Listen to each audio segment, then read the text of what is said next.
Hi, David Mould here. Thanks for joining us. If you're going to San Antonio, July 2nd to the 11th, this video is for you. And if you're not, I believe you'll still be blessed by watching it. Among the issues up for discussion in San Antonio, the election of the president of the General Conference. Based on a quick look at our Gleaner ad, you probably think that I dislike our current president, Elder Ted Wilson. I don't. I actually like him, but there are some things that have got to be discussed before that man is put back in office. That's why I believe the Lord impressed us to take out this ad, to force discussion, to compel discussion.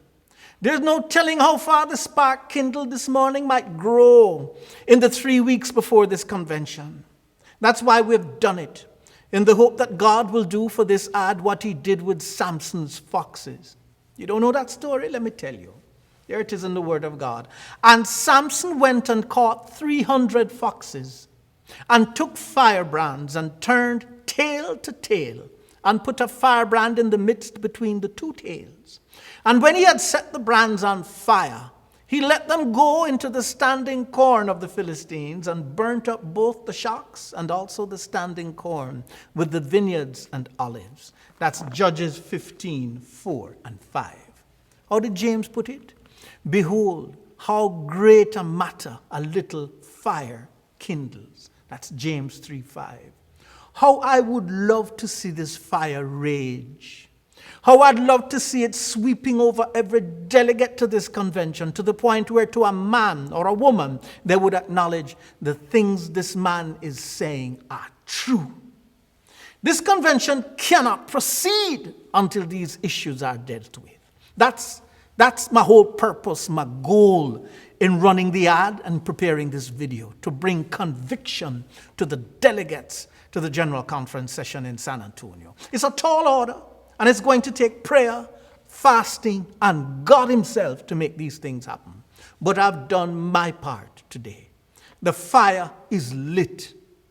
Before we get into the issue that is driving me today, let me give you a quick overview of my relationship with Elder Wilson. For one, I knew him long before he was elected president in Atlanta in 2010. Here's the backdrop. I first met him in either 71 or 72 when I was working at a vegetarian restaurant in New York City called The Beautiful Way.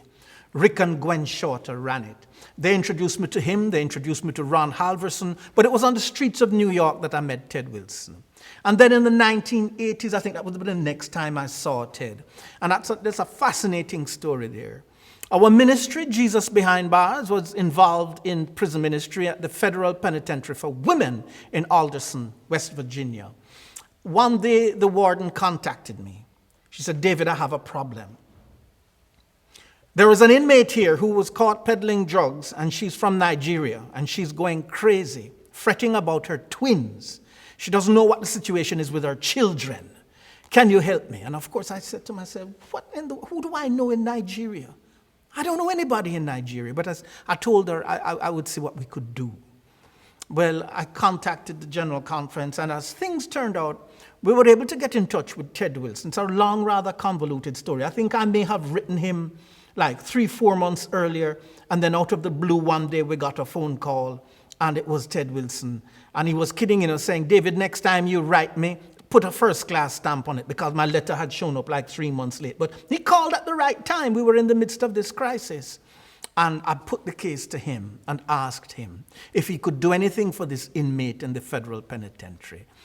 And he said he would try. Now, he wasn't in Nigeria. He was in the Ivory Coast, a neighboring country.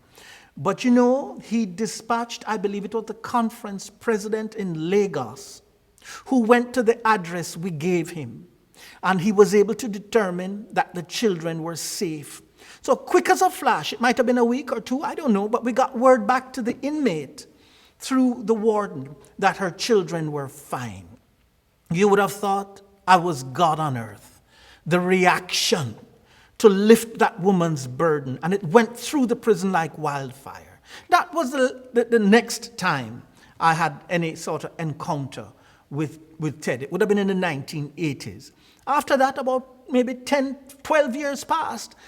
After 1996, when he was elected head of or president of the review, I went to visit him just to say hi. I might have been in Washington on some other errands and went to visit him.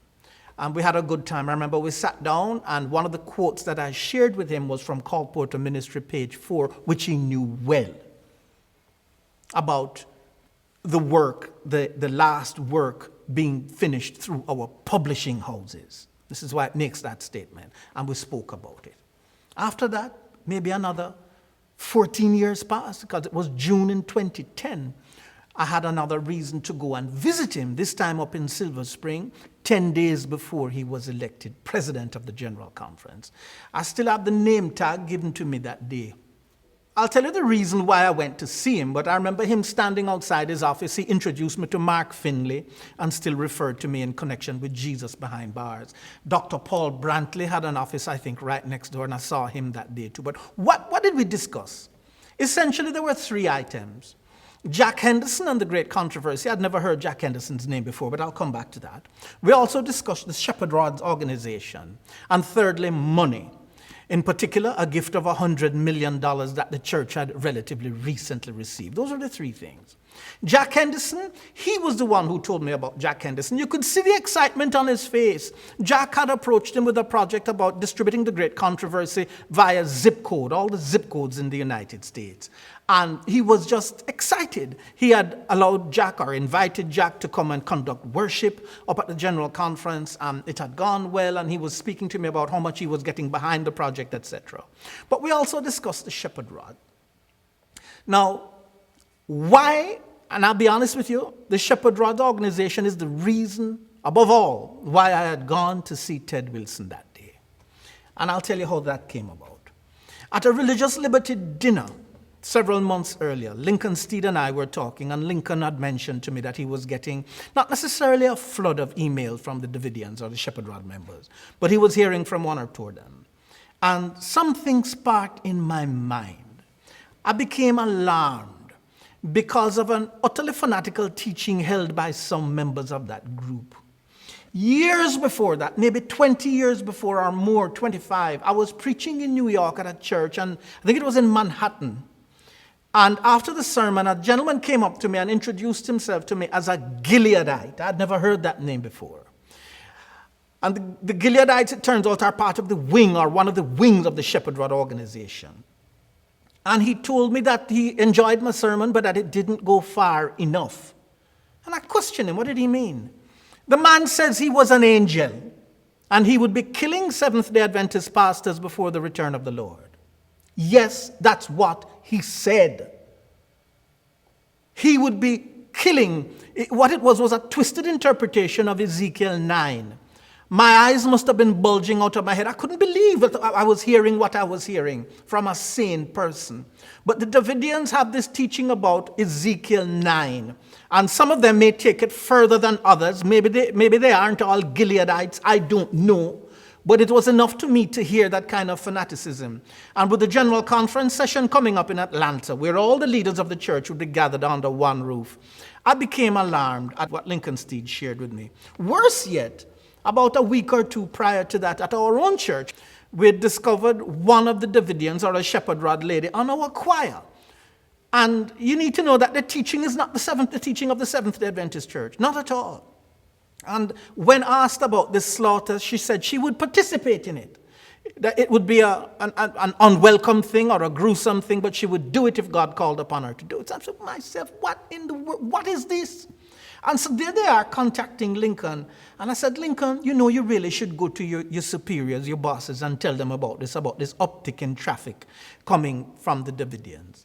And he said he would, but he didn't. And after a couple months of Lincoln's silence, and I'm watching the date coming for the General Conference session in Atlanta, I decided, you know something? I'm going to call Ted Wilson myself. And I called him. And I told him I wanted to see him. He was surprised. Of course, he remembered me. He said, come. And I got the appointment with him and went to Silver Spring.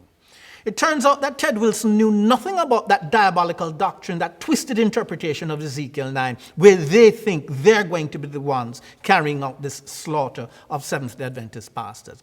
But Ted Wilson did tell me this. He said I'd come to the right place.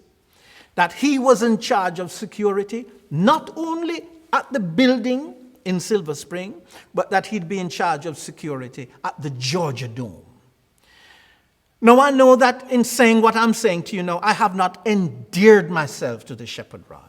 As a matter of fact, I heard from Australia several months ago where somebody, one of our donors down there, told me she's having a hard time with the shepherd rod because they are saying a lot of evil things about me. Friend, I've read stuff about myself where I don't even recognize myself. So it doesn't surprise me. It doesn't surprise me that Satan would stoop to slander. Paying the price with slander is a small price. If I can alert Seventh-day Adventists to the absolute danger this fanatical organization is to the Seventh-day Adventist Church. All right? This is still God's church. I may be a dissident, but I'm a Seventh-day Adventist. There is no eighth church. The Bible stops with 7, Laodicea. Okay? We also discussed briefly this gift of $100 million. I asked Ted Wilson, I said, Ted, I've just read, or, somebody in the grapevine tipped me off about somebody who had given the church one person's tithe. And I found out later it wasn't quite 100 million, so I'm assuming it was in the 90s. And by the way, for those of you watching from Jamaica, that's 10 billion Jamaican dollars. One man's tithe, okay? Yes, there are very wealthy people in the Seventh-day Adventist Church.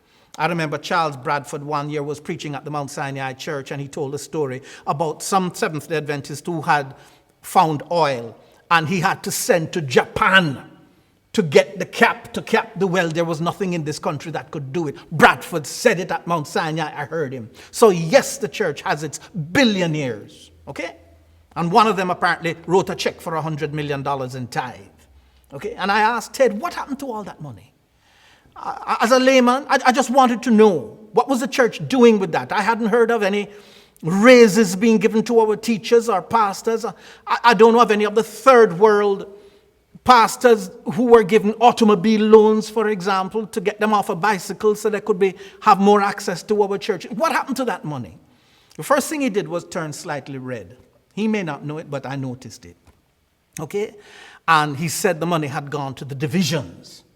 Now, I didn't question him, but if I know my church, that means it was stashed away, and it would never see the light of day. It would go into some stock fund, some stock portfolio. That's what that answer meant. All right? The church wasn't supposed to know about it. I wasn't supposed to know about it, but I did. I thank God for the Adventist grapevine, and I had confirmed it before speaking to him about it. 10 days later, he's elected president at the General Conference in Atlanta. To me, it was a breath of fresh air.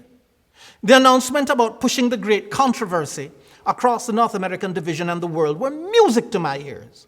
Sometime after his election, though, it became clear that he had switched to this book, The Great Hope, which I had never heard of before, but which the church now called the sharing edition of The Great Controversy. I'll put that particular edition on the screen so you can look at it. I was stunned at the switch in books.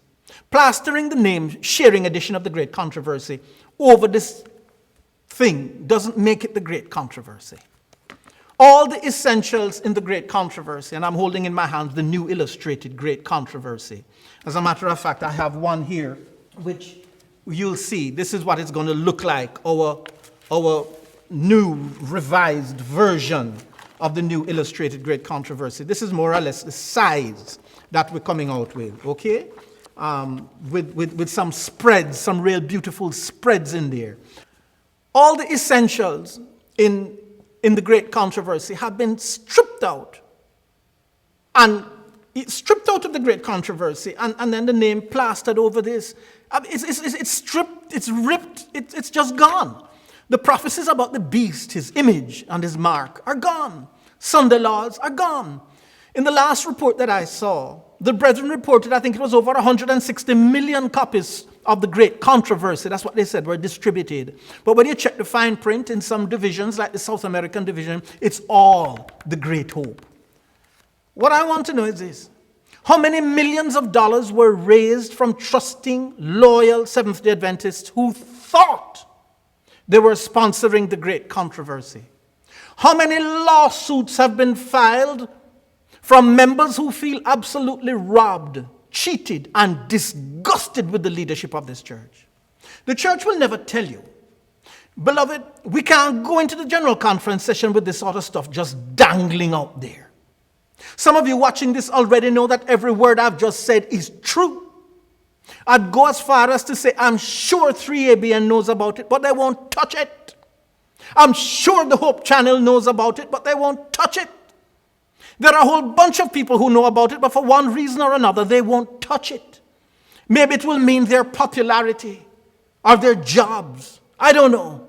It was Jesus who said, "How can you believe which receive honor one of another, and seek not the honor that cometh from God only?" That's John 5:44. That's what it boiled down to in this church. Who cares for God anymore? It's you scratch my back and I'll scratch yours. Which is why God has had to raise up independent ministries such as ourselves to bring issues like these before you. Silence? No. Pretending we didn't know these things makes us all a party to a magnificent general conference fraud. You know, I was watching YouTube the other night and I came across a song, "Blowing in the Wind." It's actually written by Bob Dylan. How many times can a man turn his head and pretend that he just doesn't see? How many times? How many times must a man turn his head pretending he just doesn't see? I can't turn my head. I'm not wired that way. Can't do it. In spite of everything I've just said, I do not believe the great hope is Ted Wilson's idea. I do not believe that this man was lying to me when he spoke with such enthusiasm about Jack Henderson and his great controversy project. I do not believe he was faking it when almost immediately after being elected, he sent for Jack Henderson to address the general conference session in Atlanta. Under Elder Paulson's leadership, Brother Henderson couldn't even get a booth at the general conference. But the moment Ted Wilson was elected, he arranged for Jack Henderson to address the world church. That was some booth. That was the first inkling I had of a gigantic tug of war going on behind the scenes at the top of the Seventh-day Adventist Church. While some in church leadership were for the great controversy, others were clearly dead set against it. But let me continue. I do not believe Ted Wilson was being hypocritical when, and I believe it was during his first year of office, he appealed to the workers of the General Conference for funds to mail the great controversy to every home in the General Conference's own zip code there in Silver Spring. He needed less than 30,000, and he raised closer to 60,000 from enthusiastic workers. But have those books been shipped? Listen to me. I checked last night. They still have not been shipped. That's been 4 years. Let me ask again. Have they been shipped? No. Not even the General Conference president can get the great controversy shipped as he wants. I'm telling you, something stinks to high heaven at the top of the Seventh-day Adventist Church. And you know what? I believe most of you watching this smell it. You see it, and you know that every word I'm saying is true. To my mind, these are issues that absolutely need to be resolved before that man ever sets foot back in office. As Elder Wilson said to me during our meeting, "Brother Mould, I'm not happy with everything in the church, but there is no king at the General Conference. This church is run by committee." Well, as I said on one of our videos, I don't know what gun is being pointed at his head. But this is not the Ted Wilson I know. This Ted Wilson who has switched books is not the Ted Wilson I know. I know the man loves the great controversy. This is not the Ted Wilson who sat with me and poured out his heart about the great controversy. This Ted Wilson is a puppet doing somebody else's bidding, and I'd like to know who, and I'd like to know why. I believe Elder Wilson probably thinks that if he shares what's really going on with the great controversy, if he tells the world church why he really switched from the great controversy to the great hope, or more specifically, what pressure was brought to bear upon him that compelled him to switch books, if he shares these things with the rank and file members of the church, We just might wake up and realize that many of our committees are in fact controlled by people who hate this church and who hate its message. Personally, I believe many of the so-called brethren are in fact agents of the Roman Catholic Church. Agents who would like to do to us what they probably orchestrated at the Worldwide Church of God.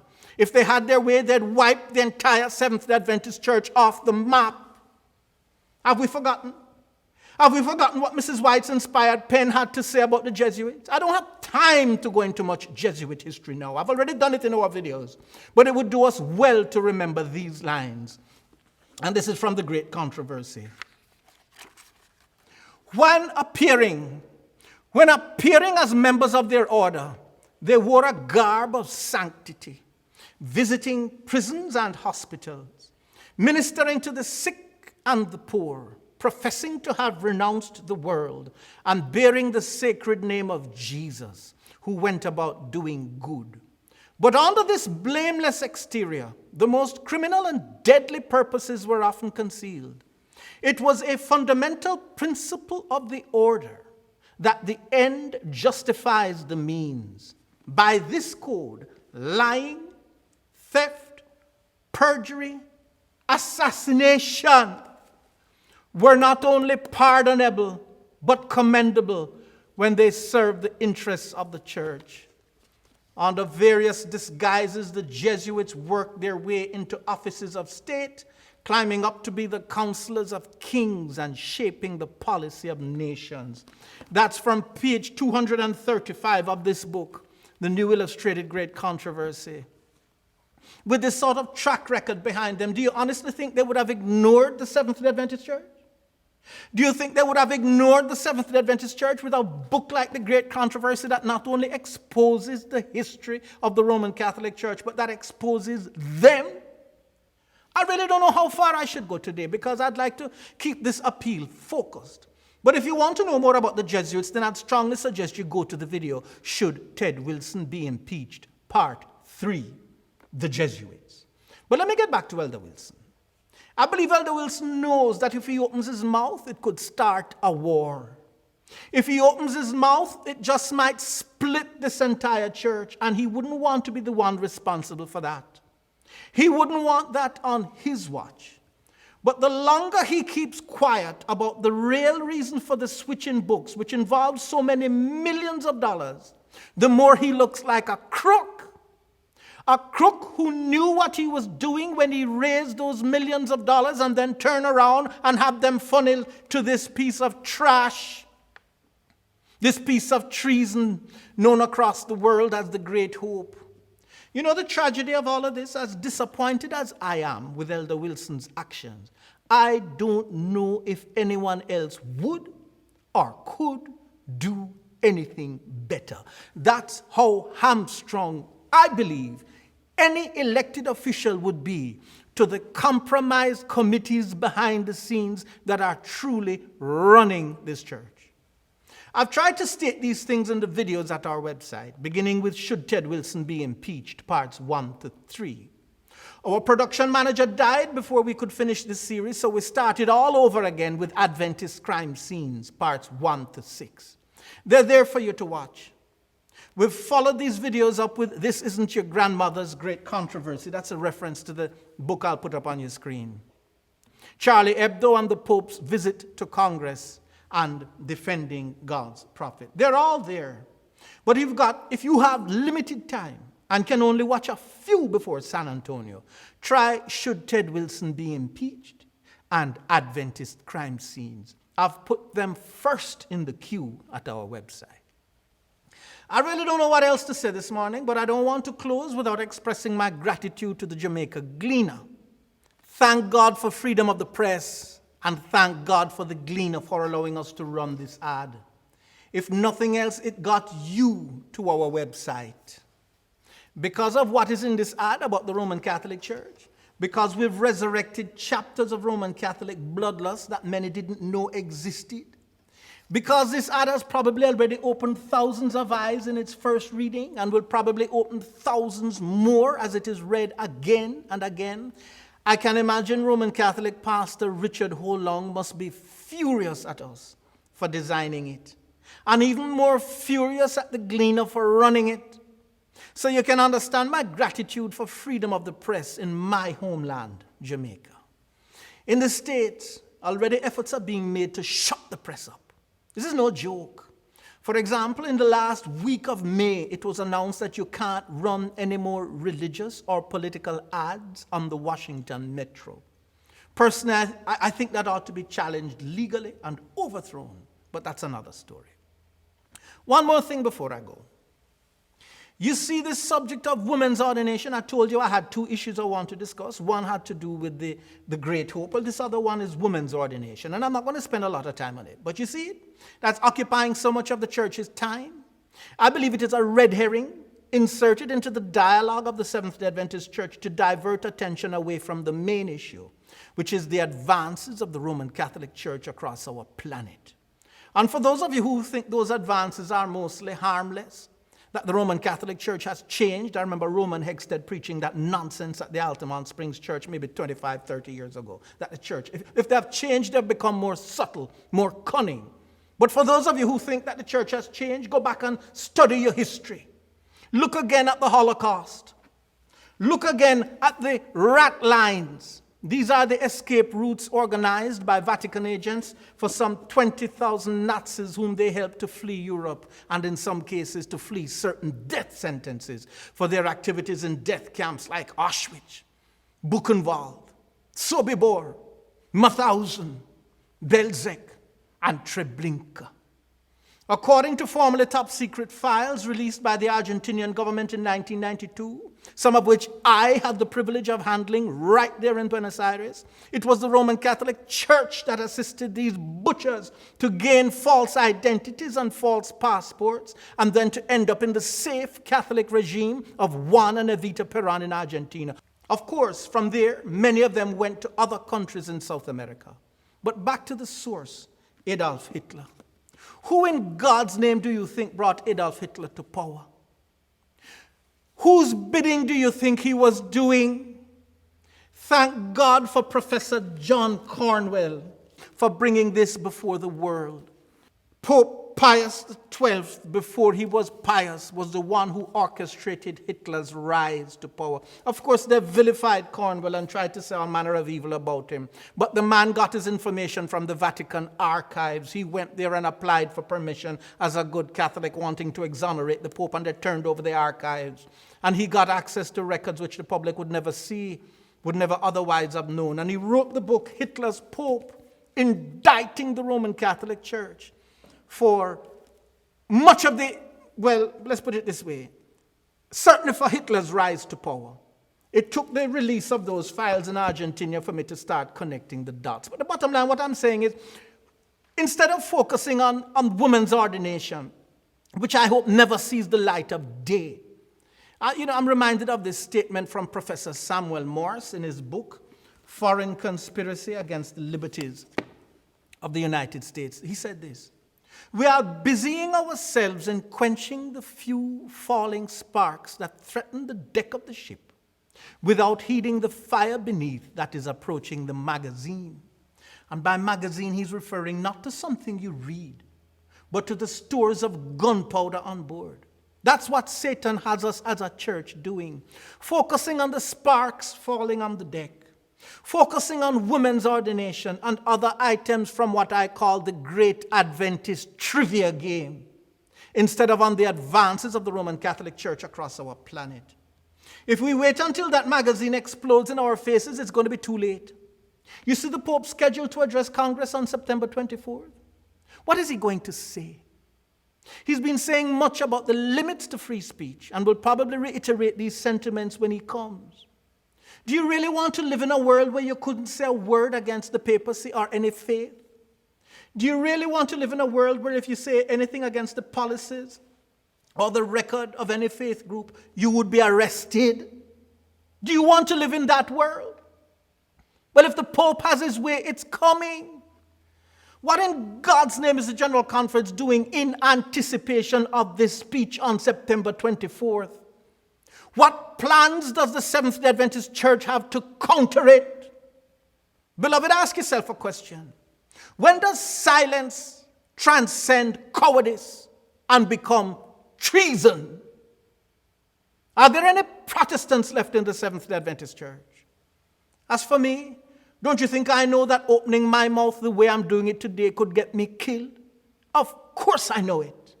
Why then open my mouth at all? Because I'd rather be dead than silent. I'd rather be dead than live in a world where I have to turn my head and pretend, as Bob Dylan said, that I just don't see. I see millions scammed from faithful Seventh-day Adventists, and I am opening my mouth, and you won't shut me up. It was Jesus who said, if any man will come after me, let him deny himself and take up his cross daily and follow me. For whosoever will save his life shall lose it. But whosoever will lose his life for my sake, the same shall save it. For what is a man advantaged if he gain the whole world and lose himself or be cast away? For whosoever shall be ashamed of me and of my words, of him shall the Son of Man be ashamed, when he shall come in his own glory and in his Father's and of the holy angels. Luke 9:23-26. Let me share one quote with you before I close. It's from this book, The Great Controversy, page 566. Protestants have tampered with and patronized popery. They have made compromises and concessions which papists themselves are surprised to see and fail to understand. Men are closing their eyes to the real character of Romanism and the dangers to be apprehended from her supremacy. The people, if you haven't heard me say anything else today, remember this sentence. The people need to be aroused to resist the advances of this most dangerous foe to civil and religious liberty. I take that seriously. I'm to do my part to arouse the masses to resist the advances of the Roman Catholic Church. How do we arouse America? Same way we aroused you, the press. I know we can arouse America to resist Roman Catholicism. I absolutely know this. We've got an ad infinitely more powerful than the one that led you to this video. An ad that will clear every legal challenge raised by those who will definitely not want to see it run. Beyond this ad places a moral imperative on the media itself to run it. But it's going to cost a ton of money to get it into the Wall Street Journal or USA Today. Minimum $250,000. Here, I'll put USA Today's rate sheet on the screen for you. Do you see that? One full-page ad on a Friday will cost $242,600. Who loves America enough to spend that kind of money to stir the nation? Somebody out there watching this has the funds. I know that. God wouldn't have me saying these things to an empty audience. He said, my word will not return unto me void. Somebody out there has it. Several of you have it. Maybe you who had your well gushing oil where you had to send to Japan to cap it. Maybe you're listening to this. I don't know who's watching this. This is the internet. If the Lord moves me to go public with our ad, to share it on the internet, I will do so. For now, though, let's see if this Gleaner ad goes anywhere. Let's see if God gives it wings. Let's see if we can get the church in session in San Antonio to vote to refund to every Seventh-day Adventist who feels absolutely cheated. And there are many of them. Every last dime of the millions of dollars fraudulently diverted from the great controversy to promote this piece of trash. That act of fraud, in Jamaica we would call it generalship. That act of fraud is one stain upon the church's honor that ought to be removed and can be removed. Collectively, you and I can make this happen. I know this. My role has been to open my mouth, to bark as a watchdog, to get the issue out there, to draw publicity to this scam, which is what it was or is.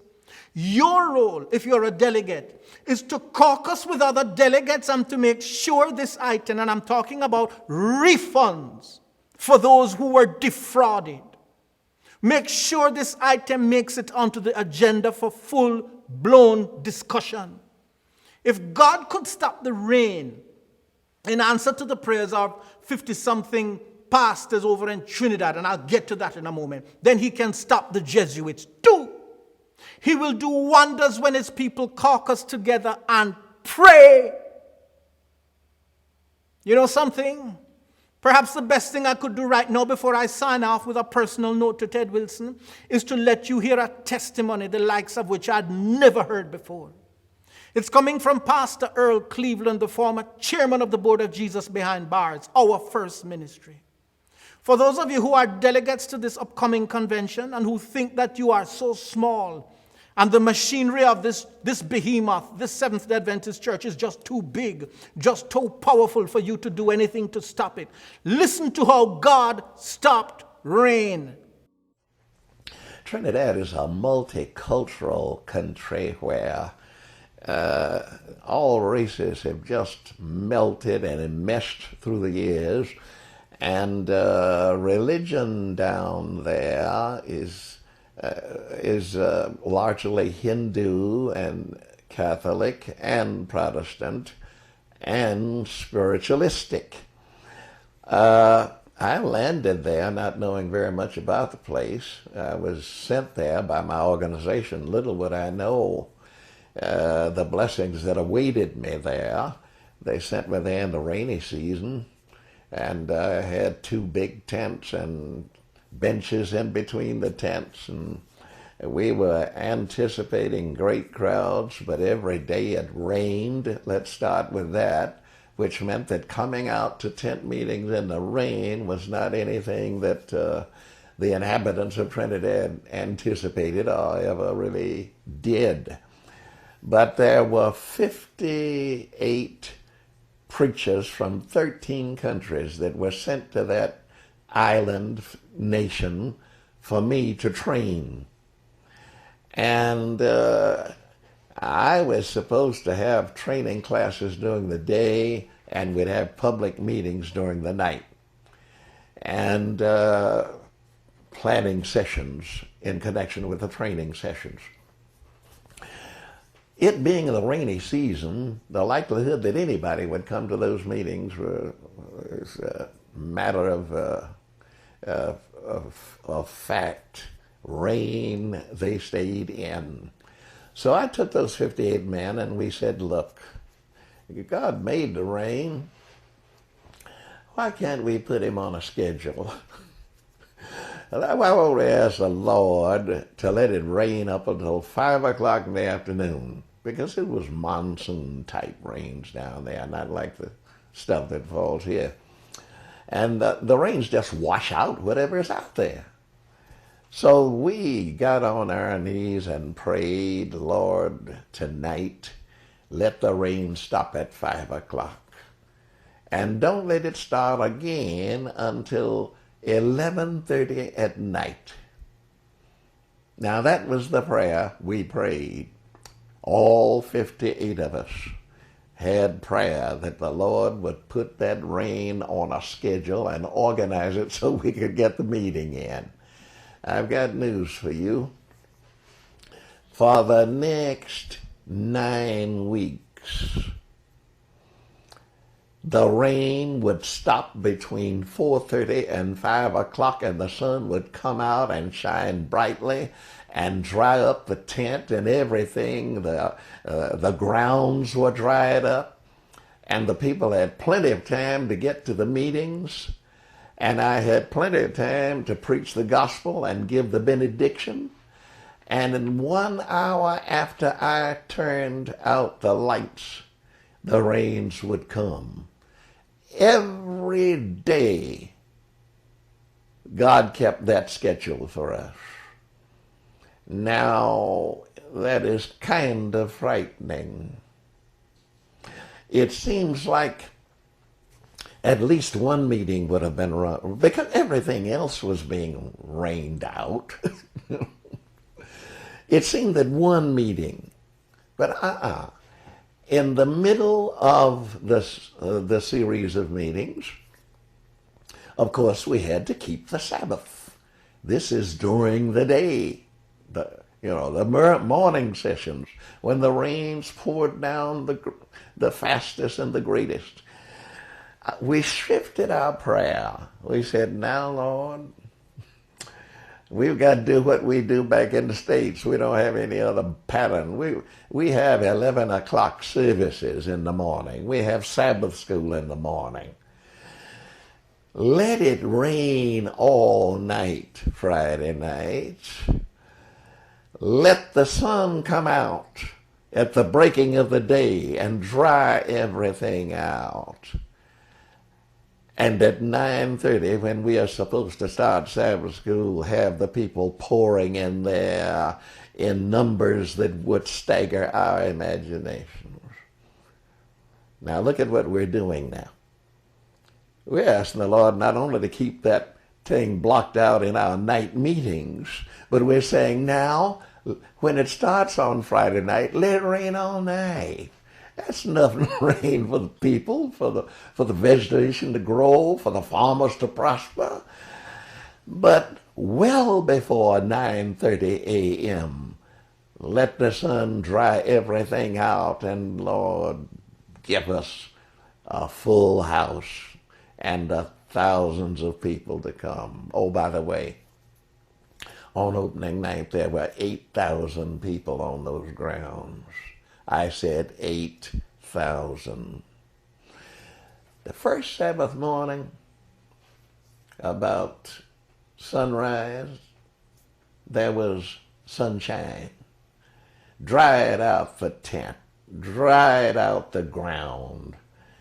And we had 4,000 people on those grounds for my Sabbath morning services. Now, I've got to bring them back Sabbath afternoon at 5 o'clock, okay? I said, now, Lord, you know our doctrinal setup. I've got to have them this afternoon to teach them clean living and dietary improvements and a whole lot of other things. Let the rain stop like you do every day, and don't let it rain again until 11 o'clock. And keep that schedule for us. I want you to know that for 9 weeks, that cycle was not broken. On our first baptism day, the Lord held the rain up all day. We had 20 preachers baptizing 2 on 1 for 6 hours for the first baptism. No rain until the night when there was no service. Now, these miracles took place during that meeting. There were 1,217 people baptized in that meeting. There was a brand new church put up on the hillside, and they named it Cleveland Temple. And it's still standing there, and the word I get is it's still full of people. But these miracles I could not account for except Jehovah was with me. But the most outstanding thing happened on the first Sabbath we met. The mayor of the city, who was not of my faith, decided that he was going to send a bulldozer out there and disrupt the services. So I was still up at the Queen's Park Hotel when word came that there was a bulldozer, that they cannot understand the Sabbath school lesson or anything else, and there's a man out there that nobody can stop. He's just doing this. So I got dressed early and slipped down there, and we decided to have a little prayer on the brother and the bulldozer, since nobody could control him, and he was authorized to come down there and disturb the service. Well, bless your heart, while we were praying, The motor exploded. I said the motor exploded. The last we saw of the brother, he was scaling the fence and leaving the lot as fast as he could. And that thing stood there all day, a silent witness to the power of God. Well, stories like this strengthen me to know that Jehovah is at work in public evangelistic ministry as well as in person to person. Now, you delegates, stop your quaking and go pray. Pray to Jehovah God for a breakthrough. Pray till your knees hurt. Pray till you're tired. Pray till you're weak. Pray till you drop, that this madness in the church will cease. Now, let me leave with a personal note to Ted Wilson. Brother Ted, you might have been scared out of your wits when you went against your own conscience and switched books. Agents of the papacy might have had a gun to your head. I don't know what they were threatening to do to you, but what you did was fraud. You don't use your office as president of the General Conference to raise all that money and then divert it, even if a committee says to divert it, to an utterly castrated version of the great controversy. I don't believe the name Antichrist is mentioned once in this book, if you can call it a book.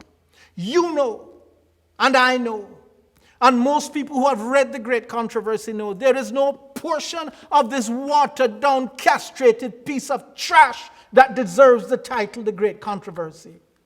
You might see me as your enemy this morning for being so plain. A dyed-in-the-wool enemy for being as forthright as I'm being today. But I'm not your enemy. I'm really not. When I think of Ted Wilson, I tell you, the fondest memories I have of you all revolve around how God used you to find that inmate's children in Nigeria. I'll never forget it.